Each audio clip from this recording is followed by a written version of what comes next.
Hello' বন্ধু বান্ধৱীসকল, কি খবৰ আপোনালোকৰ? আশা কৰোঁ সকলো ভালেই আছে। আপোনালোকৰ আশীৰ্বাদত ময়ো ভালে আছোঁ। আৰু আজি মই আপোনালোকক দেখাবলৈ লৈছোঁ মোৰ মৰ্ণিং ডিউটিটো। মই শুই উঠি গা ধোৱাৰ পাছত কি কৰোঁ তাকে আপোনালোকক দেখাম বুলি ভাবিছোঁ। ভিডিঅ'টো স্কিপ নকৰাকৈ চাই থাকিব। গতিকে ব'লকচোন যাওঁ, অকণমান দেখাই লওঁ। এয়া হৈছে আমাৰ নামঘৰ, গোসাঁইঘৰ। আৰু তাতেই মই আজি আপোনালোকক দেখাবৰ কাৰণে অকণমান ভিডিঅ'টো কৰিলোঁ। আৰু মৰ্ণিং টাইমত মই ইয়ালৈকে আহোঁ, তাকে দেখাই গৈছোঁ, চাই থাকিব। এয়া মই ঝাৰু মাৰি ল'লোঁ। প্ৰথমে ভিতৰৰ মণিকোট ভাগ আৰু বাহিৰ ভাগ দুই ভাগ ঝাৰু মাৰি ল'লোঁ। তাৰ পাছত মই আহিলোঁ মচিবৰ কাৰণে, আৰু এয়া মই মচি আছোঁ। এয়া ভিতৰ ভাগ হয় নামঘৰৰ। তাৰ পাছত এয়া বাহিৰ ভাগ। আমাৰ বেটাইও মোৰ লগতে গা ধুই আহে সদায় গোসাঁইঘৰত সোমাবৰ কাৰণে। এয়া বেটাই গা ধুই আহিছে গোসাঁইঘৰত সোমালেহি। আৰু তাৰ পাছত এয়া মই জ্বলাইছোঁ চাকি, আৰু বেটাক জ্বলাবলৈ লাগে ধূপ। এয়া দেখিলে নাই, ধূপকেইডাল মই জ্বলাই দিলোঁ তাক। তাৰপিছত সি ভিতৰত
অজ্ঞান আন্ধাৰে পৰিয়া পাৱনা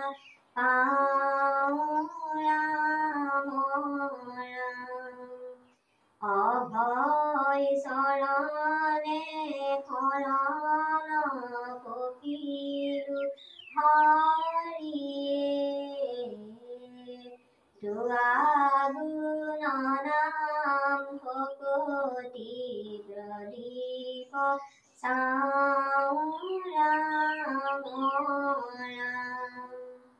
ভকতি মিনতি প্ৰণতি নাজানো মোতপৰে জ্ঞান শূন্যহীন মতি নাই তুমি প্ৰভু কৃপাৰকে সাগৰ দিয়া মোক তুৱা পদৰ ছায়া তলে ঠাই ৰাম দিয়া মোক তুৱা পদৰ ছায়া তলে ঠাই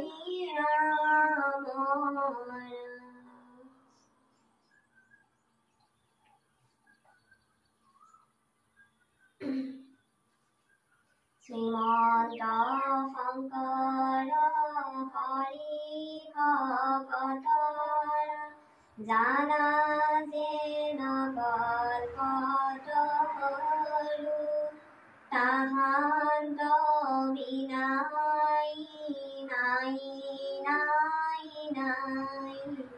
আমাৰ পৰম গুৰু ৰাম, আমাৰ পৰম গুৰু। অপৰাধ বিনাশন তজু নামে নাৰায়ণ নামে পহিলো শৰণ আন গতি নাহিকে মৰণ অপৰাধ ক্ষমা কৰি তুমি দয়াশীল হৰি মোক ৰক্ষা কৰিও শৰণ ৰাম মোক ৰক্ষা কৰিও শৰণ